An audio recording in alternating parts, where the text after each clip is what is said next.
Hello good morning जोहार, मैं संजय और आप देख रहे हैं न्यूज झारखंड। समय हो चला है झारखंड की खबरों को जानने का, उनसे अपडेट होने का। तो चलिए जानते हैं आज की झारखंड की 25 मुख्य बड़ी खबरों को। उससे पहले अगर आप न्यूज झारखंड चैनल पर नए हैं तो प्लीज चैनल को सब्सक्राइब करके बेल आइकन प्रेस कर दीजिए, जिससे आप तक झारखंड की हर एक छोटी बड़ी खबर का अपडेट आप तक पहुंचता रहे। तो चलिए शुरुआत करते हैं आज की पहली और महत्वपूर्ण बड़ी खबर से। घाटशिला में शांतिपूर्ण मतदान संपन्न, 73% से ज्यादा हुई वोटिंग, 13 प्रत्याशियों की किस्मत ईवीएम में कैद। अब 14 नवंबर को होगी मतगणना।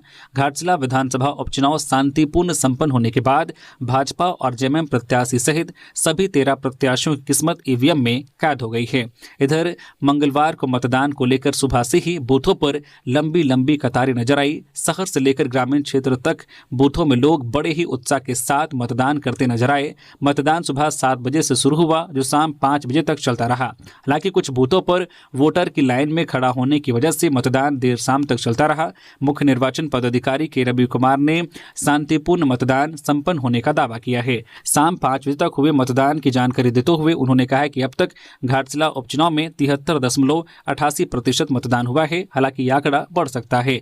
मुख्य निर्वाचन पदाधिकारी ने कहा कि घाटशिला के 300 पोलिंग बूथों पर मतदान पूरी तरह शांतिपूर्ण रहा, किसी भी प्रकार की दिक्कत नहीं आई। बहरहाल मतदान के बाद अब सबकी नजरें 14 नवंबर को होने वाले मतगणना पर टिकी हुई है। दिल्ली में हुए धमाके के बाद झारखंड में अलर्ट, 15 नवंबर को मनाया जाना है स्थापना दिवस। दिल्ली के लाल किला के पास सोमवार शाम हुए विस्फोट के बाद झारखंड पुलिस हाई अलर्ट पर है। झारखंड के आईजी ऑपरेशन डॉक्टर माइकल राज एस ने पूरे राज्य में हाई अलर्ट जारी करते हुए भीड़ भाड़ वाले इलाके में चौकसी बढ़ाने का निर्देश दिया है। इसके साथ ही रेलवे स्टेशन, बस स्टैंड सहित सभी भीड़ भाड़ वाले इलाकों में पुलिस बल को तैनात कर दिया गया है। आईजी ऑपरेशन डॉक्टर माइकल राज एस ने निर्देश देते हुए कहा कि कुछ दिन बाद 15 नवंबर को झारखंड का स्थापना दिवस मनाया जाएगा। इसके लिए विशेष सुरक्षा व्यवस्था की जा रही है। रांची में कार्यक्रम स्थल पर भारी पुलिस बल तैनात कर दिया गया है। आईजी ने रेलवे स्टेशन और बस अड्डों पर सघन चेकिंग शुरू करने के निर्देश दिए गए हैं। इसके साथ ही बॉर्डर को सील कर हर वाहन की जांच के बाद ही प्रदेश में आने दिया जाएगा। पुलिस ने सोशल मीडिया पर फैलने वाली अफवाहों पर लोगों को ध्यान न देने को कहा है। पुलिस ने बताया है कि शहर में ड्रोन, निगरानी कैमरों और अन्य तकनीकी गतिविधियों से नजर रखी जा रही है। इसके साथ ही हर जानकारी उच्च अधिकारियों को तत्काल देने का निर्देश दिया गया है। गिरिडीह के बगोदर में शिक्षिका के गले से सोने की चेन छीनी, सीसीटीवी में कैद हुई बाइक सवार बदमाशों की तस्वीर, हजारीबाग की ओर फरार। गिरिडीह जिले के बगोदर थाना क्षेत्र में दिन दहाड़े एक चैन स्नैचिंग की घटना ने इलाके में सनसनी फैला दी है। जानकारी के अनुसार बगोदर बाजार स्थित साईं मंदिर के पास मंगलवार को बाइक सवार 2 बदमाशों ने शिक्षिका मंजू देवी के गले से सोने की चेन छीन ली और हजारीबाग की ओर फरार हो गए। घटना के बाद बगोदर थाना पुलिस मौके पर पहुंची और जांच में जुट गई। पुलिस ने आसपास लगे सीसीटीवी कैमरों की फुटेज खंगाली, जिसमें बदमाशों की तस्वीर साफ तौर पर कैद हो गई है। फुटेज के आधार पर पुलिस ने उनकी पहचान की प्रक्रिया शुरू कर दी है और संभावित ठिकानों पर छापेमारी जारी है। यह घटना बाजार क्षेत्र में लगे सुरक्षा प्रबंधों पर भी सवाल खड़ा करती है। वही स्थानीय लोगों में दिन दहाड़े हुई इस वारदात को लेकर दहशत का माहौल है। रन फॉर झारखंड में दौड़े रांची वासी, सीएम हेमंत सोरेन ने कहा, गौरव, संकल्प और विकास का प्रतीक राज्य का 25वां वर्ष। झारखंड स्थापना दिवस के 25वें वर्ष के अवसर पर मंगलवार 11 नवंबर को रांची के मोरहाबादी स्थित बापू वाटिका से रन फॉर झारखंड कार्यक्रम का आयोजन किया गया। इस कार्यक्रम के साथ साथ झारखंड रजत जयंती और धरती आबा भगवान बिरसा मुंडा की 150वीं जयंती के कार्यक्रमों की श्रृंखला की शुरुआत मुख्यमंत्री हेमंत सोरेन ने हरी झंडी दिखाकर की। मुख्यमंत्री हेमंत सोरेन ने इस अवसर पर राज्यवासियों को झारखंड स्थापना दिवस की हार्दिक शुभकामनाएं दी। उन्होंने कहा कि मैं उन सभी महान आत्माओं को नमन करता हूं जिनके संघर्ष, कुर्बानी और शहादत के कारण इस राज्य की पहचान बनी है। झारखंड का यह 25वां वर्ष गौरव, संकल्प और विकास का प्रतीक है। रन फॉर झारखंड के माध्यम से हम राज्य के प्रति अपनत्व, एकता और विकास की भावना को मजबूत करना चाहते हैं। राज्य स्थापना की यह रजत जयंती 15 नवंबर को पूरे उत्साहपूर्ण माहौल में मनाई जाएगी। कार्यक्रम में मंत्री श्री दिव्य कुमार सोनू, राज्यसभा सांसद महुआ मांझी, विधायक सीपी सिंह, विधायक कल्पना सोरेन, मुख्य सचिव अविनाश कुमार, सचिव मनोज कुमार सहित प्रशासनिक अधिकारी, विद्यार्थी, खिलाड़ी और आम नागरिक उपस्थित रहे। झारखंड में लुढ़का न्यूनतम पारा, गुमला में पड़ रही है हाड़ कपाने वाली ठंड, लोगों को सावधान रहने की सलाह। झारखंड में सर्दी ने सितम ढाना शुरू कर दिया है। गुमला का न्यूनतम पारा 8.5 डिग्री सेल्सियस तक जा चुका है। कुछ और जिले में जहां पिछले 24 घंटे के भीतर न्यूनतम पारा 9 डिग्री से नीचे रिकॉर्ड हुआ है। मौसम केंद्र के मुताबिक पिछले 24 घंटे में लोहरदगा में 8.6 डिग्री सेल्सियस, खूंटी में 9.7 डिग्री सेल्सियस न्यूनतम तापमान रहा है। इसके अलावा डाल्टनगंज में 10.1, लातेहार में 10.2, हजारीबाग में 10.5, पश्चिमी सिंहभूम में 11.4, बोकारो में 11.6 और रांची में 11.8 डिग्री सेल्सियस न्यूनतम तापमान रिकॉर्ड किया गया है। पिछले 24 घंटों में डाल्टनगंज और बोकारो के न्यूनतम पारा में करीब 6 डिग्री सेल्सियस की कमी आ गई है। इसकी वजह से ज्यादातर जिलों में कनकनी महसूस की जा रही है। मौसम केंद्र रांची के मुताबिक 12 नवंबर से 17 नवंबर के बीच सुबह में कोहरा और धुंध के बाद मौसम के साफ और शुष्क रहने की संभावना है। मौसम केंद्र रांची का अनुमान है कि आज 12 नवंबर और कल 13 नवंबर को झारखंड के उत्तर पश्चिमी जिलों के साथ साथ जो उत्तरी छत्तीसगढ़ से लगे इलाकों में शीतलहर चलने की संभावना है। लिहाजा पलामू, गढ़वा, चतरा, लातेहार, लोहरदगा और गुमला के लोगों को विशेष सावधानी बरतने की जरूरत है। मौसम केंद्र के मुताबिक 12 नवंबर से 15 नवंबर के बीच कोडरमा, चतरा, गढ़वा, लातेहार, पलामू और रामगढ़ में न्यूनतम पारा 9 डिग्री सेल्सियस तक जा सकता है। महिला वॉशरूम से 6 फीट लंबे सांप का रेस्क्यू। बोकारो के चास कॉलेज में मची अफरा तफरी, जंगल में छोड़ा गया सांप।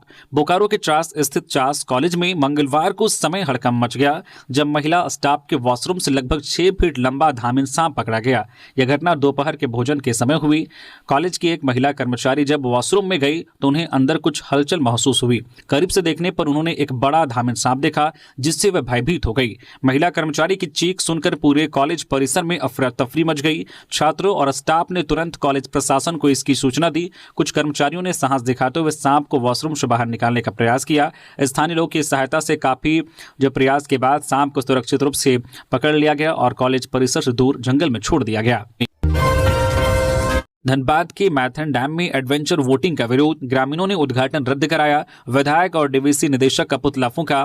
मैथन डैम के गोगना छठ घाट के पास डीवीसी प्रबंधन के सहयोग से शुरू की गई एडवेंचर वोटिंग परियोजना का मंगलवार को स्थानीय ग्रामीणों ने विरोध किया। इस विरोध प्रदर्शन के कारण परियोजना का उद्घाटन कार्यक्रम रद्द कर दिया गया। उद्घाटन कार्यक्रम में झारखंड के पर्यटन मंत्री सुदिव्य कुमार सोनू, निरसा विधायक अरूप चटर्जी और डीवीसी परियोजना प्रमुख सुमन कुमार सिंह को शामिल होना था। सुबह से ही गोगना बस्ती के सैकड़ों ग्रामीण काले झंडे लेकर डैम किनारे पहुंचे। उन्होंने डीवीसी प्रबंधन और स्थानीय प्रशासन के खिलाफ नारेबाजी की। प्रदर्शनकारियों ने निरसा विधायक अरूप चटर्जी और डीवीसी निदेशक सुरेश कुमार का पुतला भी फूंका। ग्रामीणों ने चेतावनी दी है कि बाहरी ठेकेदारों को क्षेत्र में काम नहीं करने दिया जाएगा। उनका कहना है कि परियोजना में स्थानीय विस्थापितों को प्राथमिकता मिलनी चाहिए। ग्रामीणों का मुख्य आरोप है कि डीवीसी बाहरी एजेंसियों को ठेका देकर स्थानीय विस्थापित परिवारों की अनदेखी कर रहा है। उनकी मांग है कि डैम क्षेत्र में होने वाले सभी विकास कार्यों में विस्थापितों की प्रत्यक्ष भागीदारी सुनिश्चित की जाए। चौंकाने वाला होगा घाटशिला का चुनाव परिणाम। बाबूलाल मरांडी। भारतीय जनता पार्टी के प्रदेश अध्यक्ष एवं नेता प्रतिपक्ष बाबूलाल मरांडी ने मंगलवार को प्रदेश कार्यालय में प्रेस वार्ता करते हुए कहा कि घाटशिला में भारतीय जनता पार्टी के उम्मीदवार बड़ी जीत की ओर अग्रसर हैं। उन्होंने चुनाव आयोग का साधुवाद किया है कि उनकी देखरेख में चुनाव शांतिपूर्वक हुआ। बाबूलाल मरांडी ने कहा है कि शाम 5 बजे तक लगभग 74% मतदान का आंकड़ा आया है, जो बढ़ने की संभावना है। उन्होंने कहा है कि जिस सीट को झामो सेप मानकर चल रही थी वह दहशत में दिखा। झारखंड मुक्ति मोर्चा के कार्यकर्ताओं ने शुरुआती दौर में डराने धमकाने की कोशिश की, परंतु भाजपा के सजग कार्यकर्ताओं और चुनाव आयोग की देखरेख में उनके गलत मंसूबे कामयाब नहीं हुए। बाबूलाल मरांडी ने कहा है कि घाटशिला में इस बार मतदान का आंकड़ा बढ़ा है और यह दिखा रहा है कि जनता अब हेमंत सरकार के झूठे वादों से उब गई है और इस बार एनडीए की जीत होगी। जेएमएम का बीजेपी पर पलटवार। विनोद पांडे बोले, घाटशिला में दिखी भाजपा की हताशा, जनता ने विकास पर की वोटिंग। झारखंड मुक्ति मोर्चा के महासचिव शाह प्रवक्ता विनोद पांडे ने भाजपा प्रदेश अध्यक्ष बाबूलाल मरांडी के बयान पर तीखी प्रतिक्रिया दी है। उन्होंने कहा कि भाजपा की जीत का दावा दरअसल उनकी हताशा और निराशा का बयान है। घाटशिला की जनता ने झूठे वादों, सांप्रदायिक राजनीति और भ्रम फैलाने वालों को नकारते हुए विकास, जन विश्वास और हेमंत सरकार की नीतियों पर मोहर लगाई लगाई है। विनोद पांडे ने कहा है कि भाजपा को अब यह स्वीकार करना चाहिए कि झारखंड में लोगों ने 25 साल के अनुभव से सीखा है कि विकास की राजनीति झामुमो करती है, भ्रम की राजनीति भाजपा। उन्होंने कहा है कि हेमंत सरकार ने घाटशिला और आसपास के इलाकों में सड़क, शिक्षा, स्वास्थ्य, सिंचाई और आदिवासी युवाओं के रोजगार पर ऐतिहासिक कार्य किए हैं। इन्हीं कार्यों के आधार पर झामुमो प्रत्याशी सोमेश चंद्र सोरेन भारी मतों से जीतने जा रहे हैं। दिल्ली धमाके के बाद हाई अलर्ट पर रांची एयरपोर्ट विशेष सुरक्षा बैठक में उठाए गए कई नए कदम। दिल्ली में हुए हालिया बम धमाके के बाद देश भर के हवाई अड्डों पर सुरक्षा बढ़ा दी गई है। इसी कड़ी में रांची के बिरसा मुंडा एयरपोर्ट में एयरपोर्ट स्पेशल सिक्योरिटी कमेटी की एक विशेष बैठक आयोजित की गई। बैठक bureau of civil aviation security के निर्देश पर बुलाई गई थी। इसकी अध्यक्षता एयरपोर्ट डायरेक्टर विनोद कुमार ने की। बैठक में सीआईएसएफ, राज्य पुलिस, एयरलाइंस प्रतिनिधि और अन्य सुरक्षा एजेंसियों के अधिकारी मौजूद रहे। बैठक में हालिया धमाके को देखते हुए एयरपोर्ट की सुरक्षा व्यवस्था की विस्तृत समीक्षा की गई। यात्रियों की सुरक्षा को और मजबूत करने के लिए कई नए कदम उठाने पर भी सहमति बनी। एयरपोर्ट डायरेक्टर ने सभी एजेंसियों के बीच बेहतर समन्वय और त्वरित सूचना साझा करने पर जोर दिया ताकि किसी भी आपात स्थिति में तत्काल कार्रवाई की जा सके। बैठक में यह निर्णय लिया गया है कि अब एयरपोर्ट पर secondary ladder point check SLPC व्यवस्था लागू की जाएगी। इसके तहत यात्रियों और उनके हैंडबैग की एक अतिरिक्त जांच विमान में सवार होने से पहले की जाएगी। यह व्यवस्था सुरक्षा के उच्चतम मानकों को बनाए रखने और किसी भी संभावित खतरे को रोकने के उद्देश्य से की जा रही है। इसके साथ ही एयरपोर्ट परिसर में सुरक्षा कर्मियों की तैनाती बढ़ाने, CCTV निगरानी को और मजबूत करने तथा आधुनिक उपकरणों से जांच प्रणाली को लैस करने का भी निर्णय लिया गया है। पलामू में करंट लगने से बच्चे की मौत। पलामू के विश्रामपुर थाना क्षेत्र अंतर्गत घासीदाग पंचायत के कौड़िया गांव में विद्युत प्रवाहित तार की चपेट में आने से नाबालिग की मौत हो गई। घटना मंगलवार को सुबह 6 बजे हुई। कौड़िया गांव निवासी सुदर्शन राम का पुत्र 12 वर्षीय राजा राम अहल सुबह गांव के बाहर स्थित एक तालाब में मछली मारने गया था। वह विद्युत प्रवाहित एक नंगे तार की चपेट में आ गया, जिससे उसकी मौत हो गई। सूचना मिलने पर विश्रामपुर पुलिस घटनास्थल पर पहुंची और शव को कब्जे में लेकर मेदिनीनगर के MRMCH में पोस्टमार्टम करवाई। बोकारो के गोमिया में जंगली हाथियों का तांडव, 2 ग्रामीणों को कुचलकर मार डाला। बोकारो जिले के गोमिया प्रखंड के तिलैया पंचायत में सोमवार की रात जंगली हाथियों ने जमकर तांडव मचाया। हाथियों ने 2 युवकों को कुचलकर मार डाला। दोनों युवकों की मौके पर ही मौत हो गई। ग्रामीणों के अनुसार सोमवार रात लगभग 8:30 बजे आधा दर्जन से ज्यादा लोग तिलैया रेलवे गेट के समीप अपने अपने घर लौटने की तैयारी में थे। इस दौरान अचानक पास के जंगल से 30 से 35 जंगली हाथियों के झुंड ने उन पर हमला कर दिया।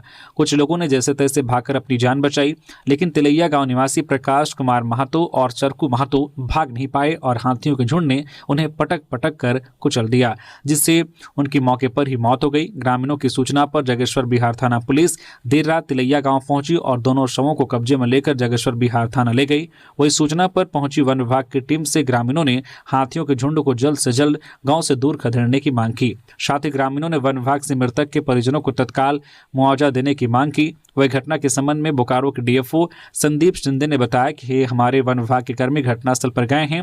पीड़ित परिवार से मिलकर घटना के बारे में जानकारी ली गई है। सरकारी नियमानुसार परिवार के लोगों को उचित मुआवजा दिया जाएगा। वही DFO ने कहा कि झुंड में हाथी के कई बच्चे भी शामिल हैं, जिसके कारण हाथियों का स्वभाव अभी उग्र है। हमारे दल के द्वारा हाथियों के झुंड को जंगल की तरफ भगाने को लेकर प्रयास किए जा रहे हैं। उन्होंने ग्रामीणों से सचेत रहने की अपील की है। चतरा में घर की दीवार तोड़कर अंदर घुसे चोर, 14 लाख नगद और गहनों की चोरी। हरबड़ी में अपनी 3 बाइक छोड़ चोर हुए फरार।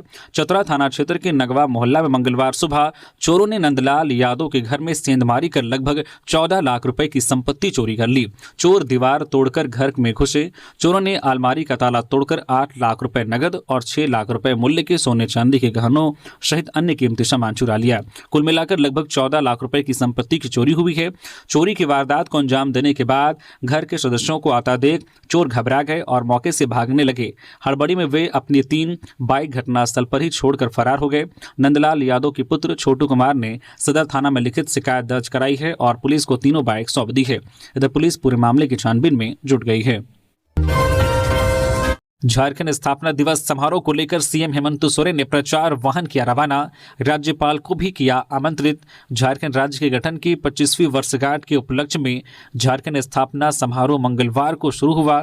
सुबह में रन फॉर झारखंड के बाद मुख्यमंत्री हेमंत सोरेन ने अपने मुख्यमंत्री आवास से 25 प्रचार वाहनों को हरी झंडी दिखाकर रवाना किया। ये वाहन रांची, खूंटी और रामगढ़ जिलों में घूमकर जनता को सरकार के कार्यों और झारखंड के गठन के 25 वर्षों के सफर से अवगत कराएंगे। इस अवसर पर कांके रोड स्थित मुख्यमंत्री आवास में एक रंगारंग सांस्कृतिक कार्यक्रम का आयोजन किया गया। कलाकारों ने झारखंड की सांस्कृतिक विरासत को दर्शाते नृत्य और गीतों की प्रस्तुति देकर दर्शकों का मन मोह लिया। मुख्यमंत्री हेमंत सोरेन, विधायक कल्पना सोरेन और राज्य के मुख्य सचिव अविनाश कुमार ने कलाकारों के साथ तस्वीरें खिंचवाई और उनका उत्साहवर्धन किया। इधर मुख्यमंत्री हेमंत सोरेन ने राजभवन में राज्यपाल संतोष कुमार गंगवार से मुलाकात की और उन्हें 15 नवंबर को मोरहाबादी में आयोजित होने वाले राज्य स्थापना दिवस समारोह में मुख्य अतिथि के रूप में आमंत्रित किया। मुलाकात के दौरान मुख्यमंत्री ने झारखंड विधानसभा द्वारा पारित झारखंड सूक्ष्म, लघु और मध्यम उद्यम विशेष छूट विधेयक 2025 को स्वीकृति प्रदान करने के लिए राज्यपाल के प्रति आभार व्यक्त किया। 16 और 17 नवंबर को इंटीग्रेटेड फंड मैनेजमेंट सिस्टम नहीं करेगा काम, सिस्टम होगा अपग्रेड। 16 और 17 नवंबर को राज्य सरकार का इंटीग्रेटेड फंड मैनेजमेंट सिस्टम काम नहीं करेगा। इस दौरान सिस्टम अपग्रेड किया जाएगा। इस दौरान ई चालान और रसीद भुगतान की सुविधा बाधित रहेगी। वित्त विभाग ने सभी विभागों और अधिकारियों से आग्रह किया है कि वे सर्वर बंदी से पहले जरूरी कार्य संपन्न कर ले। किसी भी प्रकार की ऑनलाइन वित्तीय प्रक्रिया नहीं करने की हिदायत इस दौरान दी गई है। अब जेपीएससी के माध्यम से होगी प्राचार्य और शिक्षकों की नियुक्ति। झारखंड के प्रतिष्ठित नेतरहाट आवासीय विद्यालय में अब शिक्षकों और प्राचार्य की नियुक्ति पारदर्शी प्रक्रिया से होगी। राज्य सरकार ने इसकी पूरी जिम्मेदारी झारखंड लोक सेवा आयोग जेपीएससी को सौंप दी है। मुख्यमंत्री हेमंत सोरेन के निर्देश पर स्कूली शिक्षा एवं साक्षरता विभाग ने नेतरहाट आवासीय विद्यालय सेवा शर्त नियमावली 2025 तैयार कर दी है। इसके तहत प्राचार्य, उप प्राचार्य, सह अध्यापक, स्नातकोत्तर प्रशिक्षित शिक्षक और स्नातक प्रशिक्षित अध्यापक की नियुक्ति लिखित परीक्षा और साक्षात्कार के आधार पर की जाएगी। साक्षात्कार 100 अंकों का होगा, जबकि लिखित परीक्षा में उम्मीदवारों की विषयगत योग्यता और शिक्षण क्षमता का परीक्षण किया जाएगा। अब तक विद्यालय में शिक्षक अनुबंध पर नियुक्त होते थे और चयन की प्रक्रिया विद्यालय कार्यकारिणी द्वारा की जाती थी। नई नियमावली में प्रवेश प्रक्रिया भी बदल दी गई है। अब छात्रों के नामांकन के लिए प्रवेश परीक्षा 2 चरणों में होगी और इसे झारखंड एकेडमिक काउंसिल जैक या किसी अधिकृत एजेंसी द्वारा कराया जाएगा। परीक्षा के सभी प्रश्न वस्तुनिष्ठ होंगे। सारंडा वाइल्ड लाइफ सेंचुरी पर झारखंड मुक्ति मोर्चा का दोहरा चरित्र उजागर, गीता कोड़ा। सारंडा वाइल्ड लाइफ सेंचुरी के विरोध में 16 नवंबर को होने वाली आर्थिक नाकेबंदी को झारखंड मुक्ति मोर्चा झामो द्वारा नैतिक समर्थन दिए जाने के बाद राजनीतिक गलियारों में तीखी बहस शुरू हो गई है। झामो सांसद श्रीमती जोभा मांझी ने कहा है कि जब तक सांस चलेगी और आवाज रहेगी तब तक आदिवासी मूलवासी की हक की लड़ाई जारी रहेगी। परंतु आश्चर्य की बात यह है कि जिस विषय पर झामो लड़ाई की बात कर रही है वही निर्णय उसकी अपनी सरकार ने कैबिनेट में पारित किया था। पूर्व सांसद एवं भाजपा नेत्री श्रीमती गीता कोड़ा ने इसे झारखंड मुक्ति मोर्चा का दोहरा चरित्र बताया है। उन्होंने कहा है कि एक और झामो सरकार ने ही वाइल्ड सेंचुरी को मंजूरी दी है, वही दूसरी और अब उसी निर्णय के विरोध में सामाजिक संगठनों के पीछे छिपकर जनता को भ्रमित करने का प्रयास किया जा रहा है। यह जनता के साथ छल और राजनीतिक पाखंड का स्पष्ट उदाहरण है। गीता कोड़ा ने सवाल उठाया है कि जब झामो की अपनी सरकार राज्य में है तब संघर्ष और आंदोलन की नौटंकी क्यों? यदि वास्तव में आदिवासी हितों की रक्षा की मंशा है तो सरकार कैबिनेट से निर्णय रद्द करे, पेशा कानून को पूरी तरह लागू करे और सारंडा के ग्रामवासियों के अधिकार सुनिश्चित करे। घाटशिला में ईवीएम के साथ फोटो खिंचाना पड़ा महंगा, 2 लोगों पर एफआईआर दर्ज। पूर्वी सिंहभूम जिला के घाटशिला विधानसभा उपचुनाव के दौरान मतदान की गोपनीयता भंग करने का गंभीर मामला सामने आया है। जिला प्रशासन ने इस पर सख्त कार्रवाई करते हुए 2 लोगों के खिलाफ एफआईआर दर्ज कराई है। दोनों पर आरोप है कि उन्होंने मतदान केंद्र के अंदर ईवीएम मशीन में वोट डालते समय फोटो खींची और सोशल मीडिया पर पोस्ट कर दी। जैसे ही यह तस्वीर सोशल मीडिया पर वायरल हुई, फ्लाइंग स्क्वाड टीम एफएसटी हरकत में आई। इस मामले की जांच के दौरान यह स्पष्ट हुआ है कि संबंधित व्यक्ति एक पार्टी से जुड़े हुए हैं। प्रशासनिक निर्देश पर घाटशिला थाना में एफआईआर दर्ज कराई गई है। जांच में सामने आया है कि आरोपितों में 2 लोग शामिल हैं जो एक पार्टी के समर्थक बताए जा रहे हैं। दोनों ने अपने social media platform Facebook account पर मतदान करते हुए ईवीएम के साथ तस्वीरें साझा की थी। इन पोस्टों के माध्यम से दोनों ने अपनी पार्टी के प्रत्याशी के पक्ष में मतदान की अपील की गई थी। चुनाव आयोग के नियमों के अनुसार मतदान कक्ष के अंदर फोटोग्राफी या वीडियोग्राफी करना पूरी तरह से प्रतिबंधित है, ताकि मतदान की गोपनीयता सुरक्षित रहे। इस नियम का उल्लंघन चुनाव आचार संहिता का गंभीर उल्लंघन माना जाता है और इसके लिए दंडनीय कार्रवाई का प्रावधान है। सत्र विलंब होने से नाराज नर्सिंग छात्रों ने रांची विश्वविद्यालय मुख्य भवन में किया धरना प्रदर्शन। रांची विश्वविद्यालय के मुख्य प्रशासनिक भवन में मंगलवार को नर्सिंग छात्रों ने तालाबंदी कर धरना प्रदर्शन किया। युवा कांग्रेस के प्रदेश उपाध्यक्ष कुमार रोशन के नेतृत्व में छात्राओं ने कार्यालय की तालाबंदी कर जमकर नारेबाजी की और सत्र विलंब के कारण अपनी नाराजगी व्यक्त की। विदित हो कि पोस्ट बेसिक और बेसिक बीएससी नर्सिंग के सत्र 2020-24, 2021-25, 2022-26, 2023-27 और 2024-28 के परिणाम और परीक्षा शेड्यूल में 2 से 3 साल का विलंब हो चुका है, जिससे छात्रों के सामने गंभीर संकट उत्पन्न हो गया है। सुबह 11 बजे से धरने पर बैठे छात्रों को 1 बजे पुलिस प्रशासन हटाने का प्रयास कर रही थी, लेकिन छात्रों के विरोध के कारण पुलिस को पीछे हटना पड़ा। करीब 3.5 घंटे बाद परीक्षा नियंत्रक खुद धरना स्थल पर पहुंचे और छात्रों से क्रमवार सभी मुद्दों पर चर्चा की।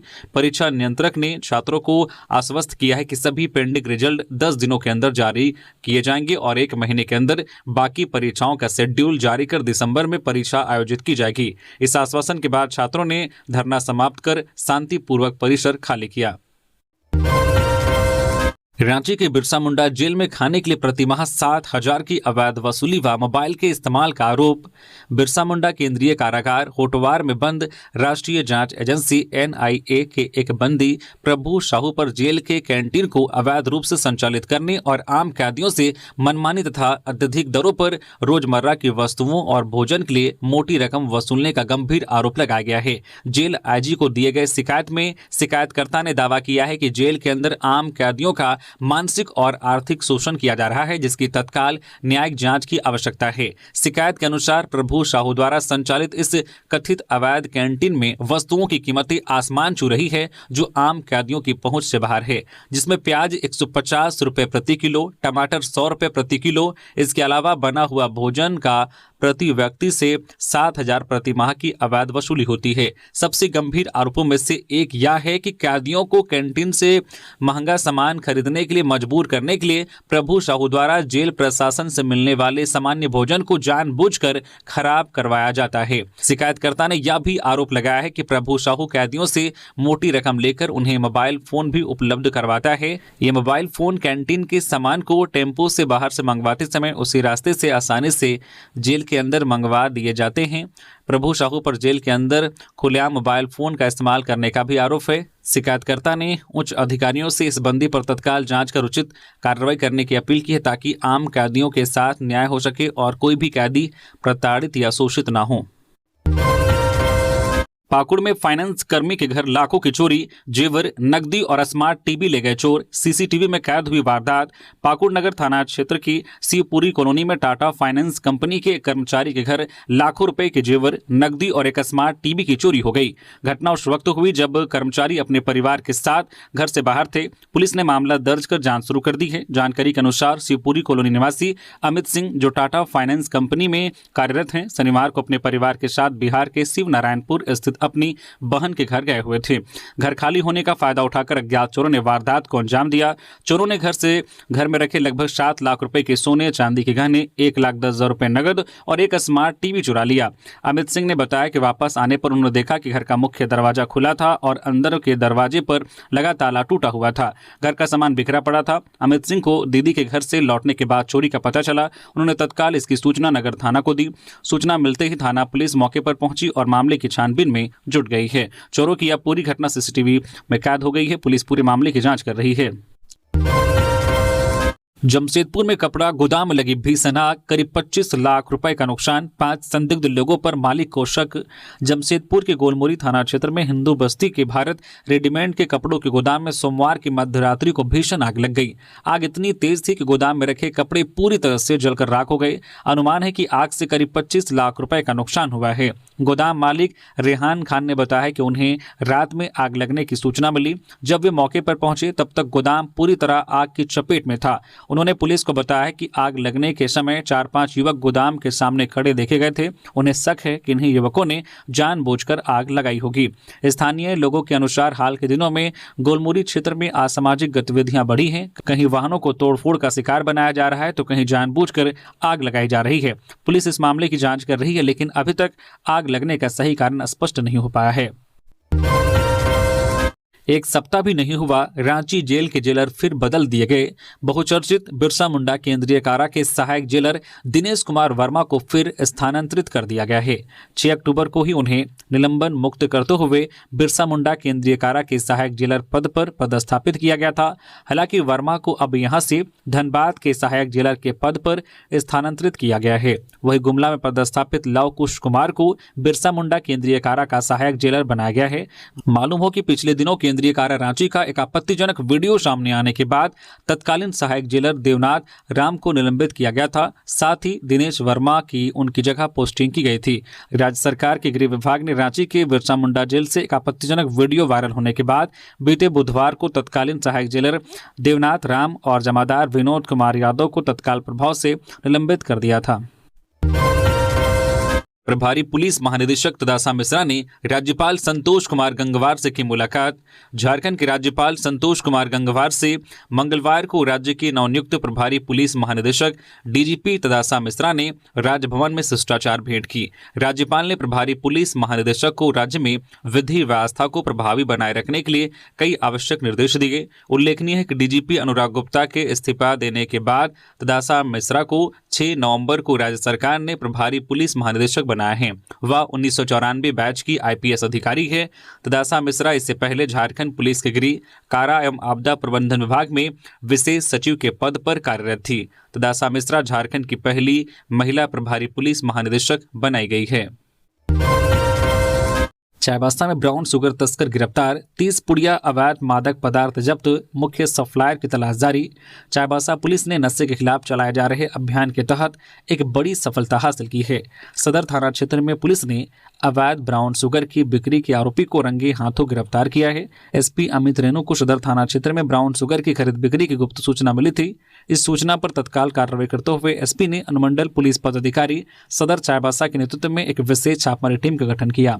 टीम ने जो है आमलाटोला रेलवे अंडरपास के पास बंद रेलवे केबिन में छापेमारी की। इस दौरान मधु बाजार सदर थाना चाईबासा निवासी मनीष कुमार खिरवाल 31 वर्षीय को 30 पुड़िया ब्राउन शुगर के साथ मौके से गिरफ्तार किया। पूछताछ में आरोपी मनीष खिरवाल ने बताया कि वह आदित्यपुर मुस्लिम बस्ती निवासी फिरदौस अंसारी से ब्राउन शुगर लेकर बेचता था। गिरफ्तार अभियुक्त को न्यायिक हिरासत में भेज दिया गया है। पुलिस मुख्य सप्लायर फिरदौस अंसारी की गिरफ्तारी के लिए छापेमारी अभियान चला रही है। बिहार विधानसभा चुनाव में झारखंड सरकार के मंत्री संजय यादव ने डाला वोट, सोशल मीडिया पर लोगों ने कसा तंज। झारखंड सरकार के मंत्री संजय यादव ने बिहार विधानसभा चुनाव में अपना वोट डाला है। वहीं उनके बिहार चुनाव में मतदान की तस्वीर सामने आने के बाद सोशल मीडिया पर लोग तंज कस रहे हैं। सोशल मीडिया पर कुछ अकाउंट ने पोस्ट करते हुए कहा है कि देखिए विडंबना, बिहार में रहते हैं, झारखंड सरकार में मंत्री हैं, मलाई खा रहे हैं। झारखंड मुक्ति मोर्चा को बिहार में कोई वैल्यू नहीं मिला, फिर भी झारखंड सरकार में या मंत्री हैं। कहां गई हमारी स्थानीय नीति, जो छाती पीट पीट कर हेमंत सोरेन 1932 का खतियान आधारित समिति लागू करेंगे कहते हैं। झारखंड में भी एसआईआर होना चाहिए। दिल्ली धमाके के बाद धनबाद में भी हाई अलर्ट, रेलवे स्टेशन और ट्रेनों में आरपीएफ का सघन सर्च ऑपरेशन। राजधानी दिल्ली में हुए बम धमाके के बाद धनबाद में भी सुरक्षा व्यवस्था को लेकर हाई अलर्ट जारी कर दिया गया है।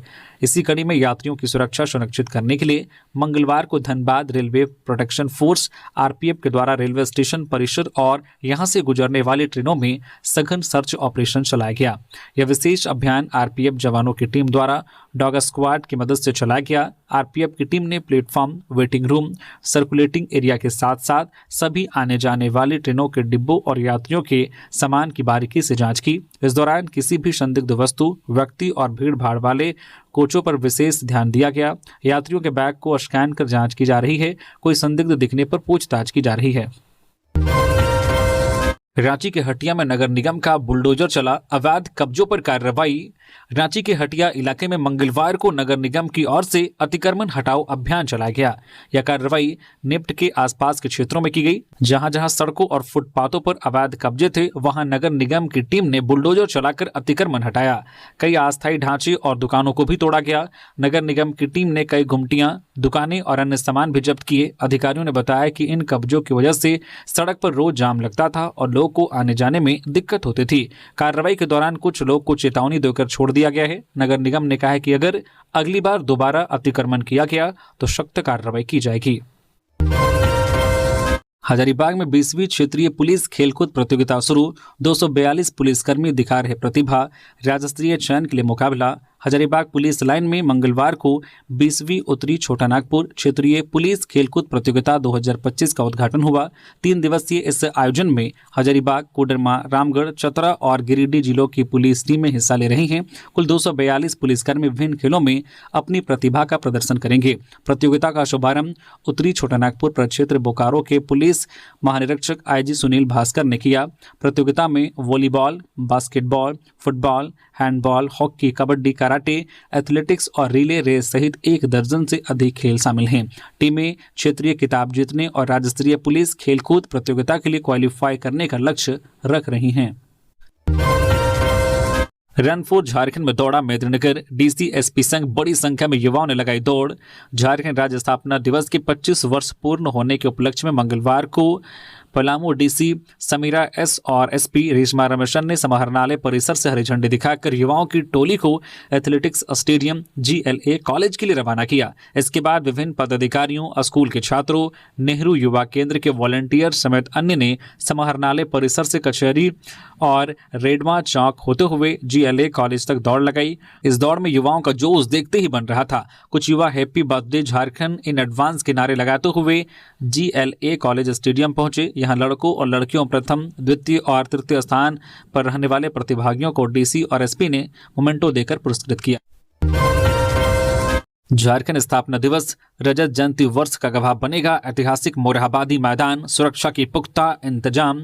झारखंड स्थापना दिवस के अवसर पर 16 नवंबर तक राजधानी रांची में कई भव्य आयोजन किए जा रहे हैं। स्थापना दिवस का मुख्य समारोह रांची के ऐतिहासिक मोरहाबादी मैदान में होना है। ऐसे में मोरहाबादी मैदान को सजाया संवारा जा रहा है। मोरहाबादी मैदान में एक भव्य मंच का निर्माण किया जा रहा है, जिसमें मुख्य अतिथि से लेकर विशिष्ट अतिथियों के बैठने की जगह होगी। इसी मंच से मुख्यमंत्री हेमंत सोरेन झारखंड वासियों को कई सौगात भी देंगे। पूरे मोरहाबादी मैदान को चारों तरफ से घेर लिया गया है। मेटल डिटेक्टर लगाकर सुरक्षा को और पुख्ता किया जा रहा है। आने वाले मेहमानों के लिए विशेष व्यवस्था की जा रही है। रेस्ट रूम सहित बड़े बड़े डाइनिंग हॉल भी बनाए जा रहे हैं। झारखंड स्थापना दिवस को लेकर 11 नवंबर से ही राजधानी रांची में कई तरह के कार्यक्रमों की शुरुआत हो चुकी है। 11 नवंबर से लेकर 16 नवंबर तक लगातार 6 दिनों तक कई तरह के भव्य कार्यक्रमों का लुत्फ रांची वासी उठा पाएंगे। तो ये थी आज की झारखंड की टॉप बड़ी खबरें। इसी तरह से झारखंड की हर एक छोटी बड़ी खबर देखने के लिए आप हमारे चैनल न्यूज झारखंड चैनल को सब्सक्राइब करके बेल आइकन प्रेस कर दीजिए, जिससे आप तक झारखंड की हर एक छोटी बड़ी खबर का अपडेट आप तक पहुंचता रहे। तो अभी के लिए बस इतना ही। हमें दीजिए इजाजत, फिर मिलते हैं किसी और खबरों के साथ। धन्यवाद।